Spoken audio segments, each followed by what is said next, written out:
Olá, galera, tudo bom? Aqui quem está falando é a professora Marisa, de Ciências. Se você ainda não é inscrito no meu canal, aproveite e se inscreva. Seja muito bem-vindo a mais uma aula sobre respiração celular e fotossíntese, processos tão importantes para a nossa vida. Eu os convido a conhecer um pouquinho sobre cada um desses processos. Vamos iniciar pela fotossíntese. A fotossíntese é um processo muito importante para a vida de todos os seres no nosso planeta, porque é através dele que é liberado gás oxigênio que nós precisamos para respirar. E as plantas produzem, através desse processo, a glicose, que é o alimento delas. Como é que acontece a fotossíntese?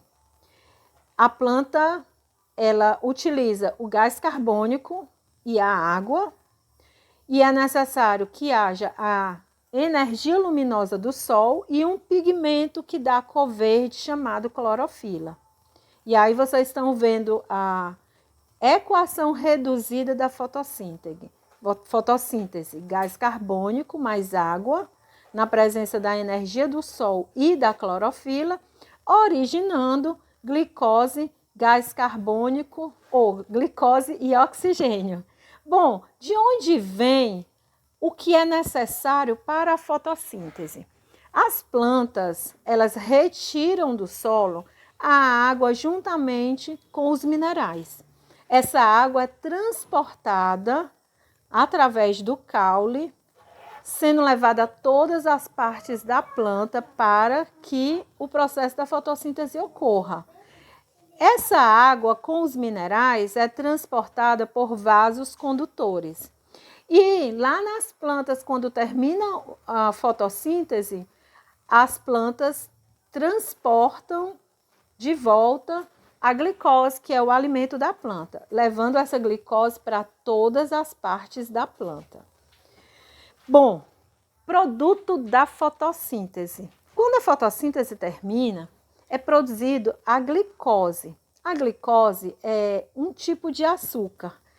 Também podemos chamar de glicídio e o nome mais técnico que é carboidrato. O carboidrato ele atua como fonte de energia, tanto para as plantas como para os animais. Pode atuar também como reserva de energia e existe a reserva de energia nas plantas, que é o amido, e ela fica armazenada em partes da planta como raízes como a mandioca, caules como a batata, cereais, arroz, cenoura, beterraba. E nos animais, a reserva de energia é o glicogênio, que fica armazenado no fígado e nos músculos.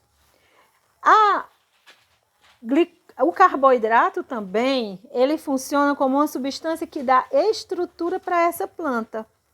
O nome dessa substância é celulose. Agora vamos conhecer sobre a respiração celular. A respiração celular é o processo oposto da fotossíntese. A fotossíntese libera o gás oxigênio e produz a glicose. Esses são os elementos que são necessários para que ocorra a respiração celular. Observem aí a fórmula reduzida. Glicose mais gás oxigênio produz gás carbônico mais água e energia. Então, podemos dizer que a respiração celular é um processo de quebra do alimento para disponibilizar energia. A energia é o que nos faz viver, é o que nos faz falar, caminhar, ou seja, fazer todos os movimentos e fazer tudo que nós precisamos. Tanto nós, como todos os outros animais, como as plantas também. Essa respiração celular ocorre dentro das nossas células, das células de todos os animais e plantas. Agora, não confundam. Existem alguns processos que também produzem energia, tá? A gente tem, por exemplo, a combustão. Combustão, a gente conhece popularmente como fogo, tá? Quando a gente vê aquela chama, Aquilo que a gente chama de fogo, na verdade, é combustão. E isso daí há uma liberação muito grande e muito rápida de calor. Enquanto que a respiração celular ocorre a liberação da energia, que muitas vezes é transformada em calor, mas de forma gradual. Já a ventilação pulmonar é apenas o ato de inspirar, colocar o ar para dentro e expirar, colocar o ar para fora. Ou seja, é a entrada e saída do ar dos pulmões, as trocas gasosas, tá? Isso aí é ventilação pulmonar. De onde vem os elementos necessários para que ocorra a respiração celular? Então, nós temos aí dois elementos, o alimento e o oxigênio.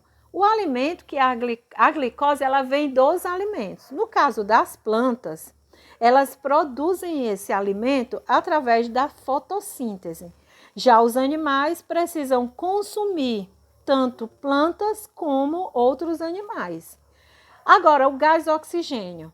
Nas plantas, elas retiram diretamente do ambiente e também do processo de fotossíntese, porque a fotossíntese que elas mesmas fazem libera o gás oxigênio.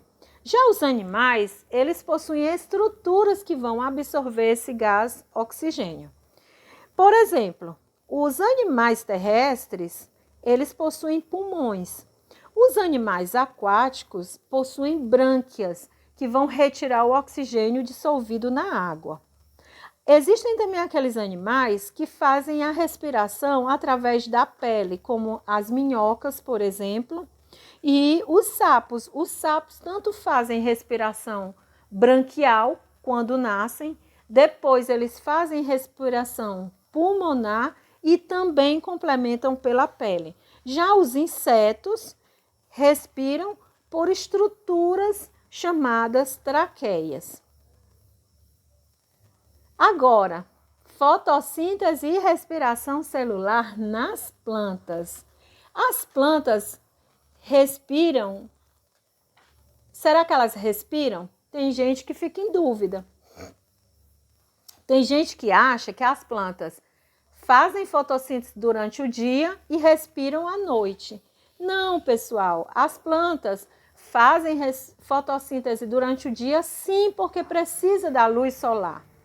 Agora, respirar, elas respiram de dia e de noite. Elas não podem parar de respirar. E nas folhas das plantas ocorrem ao mesmo tempo os processos de fotossíntese, de respiração e também de transpiração, que é a liberação de água.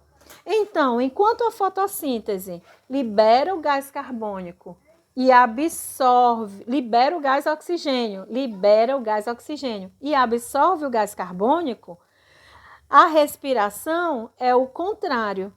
Libera o gás carbônico e absorve o gás oxigênio. Então, é isso. Conheceu sobre o processo de fotossíntese, a matéria-prima que é necessária para que ela ocorra e como essas substâncias são formadas. Você aprendeu também sobre o processo de respiração celular, a matéria-prima que é necessária e as substâncias que são formadas. Aprendeu também que fotossíntese e respiração celular se correlacionam na fabricação de alimento e obtenção de energia para a sobrevivência de todos os seres vivos. E a relação que existe entre a fotossíntese, a respiração celular e as cadeias alimentares, porque é através das cadeias alimentares que todo esse alimento é disponibilizado, passando por todos os seres. Aguardo vocês na próxima aula. Fiquem em paz. Um grande beijo.